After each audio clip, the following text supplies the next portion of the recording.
So let's revisit short-term memory. Maintenance rehearsal is simply repeating information to prolong its presence in short-term memory. How many of you were studying right before a test was given and you're looking over your notes and then you read something real quick like elaborative processing links new information with existing memories and knowledge in long-term memory. And then you continue to recite that. You have to put your notes up, but you continue to recite what elaborative processing is, and then as soon as you get your test, you find that question and you write down that answer, and then you don't remember it anymore. Well, that's an exact example of maintenance rehearsal. Okay? Now, elaborative processing, again, linking in new information with existing memories and knowledge in a long-term memory, well, once we do that, then we're able to move those short-term memories to long-term memories. So think about remembering and reciting that information with maintenance rehearsal. Without doing that, without rehearsing that material, that information is usually lost from our short-term memory in about 12 to 18 seconds. So how much can we remember in our short-term memory or our working memory? Well, we have what is considered a digit span. Pretty much a relatively, it's pretty average for everyone. The magic number is 7 digits plus or minus 2. Some of us have better memory, so we can remember maybe up to 9 items. Some of us have shorter memory, or less of a strong, not as strong of a short-term memory, so maybe we can remember only up to 5 units or digits. But if you think about like a phone number, for instance, like Bevel's number is 932-3221,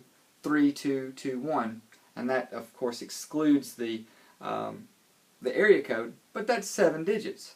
And so a lot of us are able to remember phone numbers, for instance. So information bits are simply those digits that we're talking about, meaningful units of information. Now what is chunking? Chunking is when we actually take information and we group it together using things that we already know about.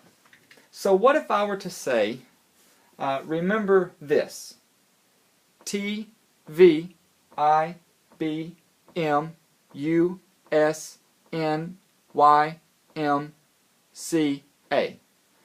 That's a lot of information bits that I'm giving you to remember. But if we chunk those together with things that we've already remembered, for instance, TV, well, we all know what a TV is. How about IBM? Like the IBM, the computer company. USN, maybe some of you have heard of that or have not, but that could stand for the United States Navy. And then last, YMCA.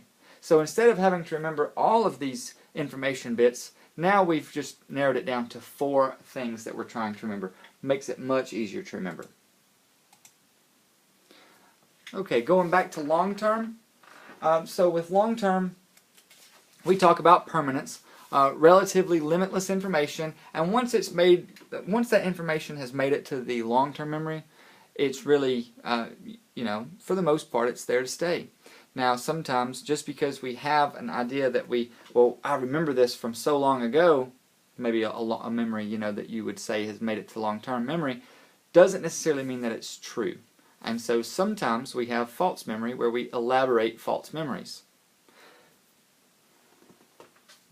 And how do we organize memories? Oftentimes we use a network model. Instead of saying, well, I learned this piece of information on September 22nd of 2003. Well, are you really going to remember the day that you remembered things, or are you going to remember it based upon a network? And oftentimes, this is an example of a network. This is how we learn things. Once we have information maybe on classical conditioning, well, what's another type of learning? And so, well, operant conditioning would be one. And so then we go over to observational learning. And so we really kind of just pull more information together. The more we know, the more we're able to remember. RAID integration.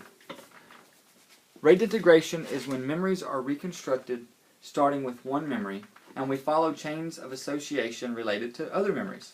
So RAID integration is, what was the third, like an example would be, what is the third thing that you did in Tuscaloosa last weekend?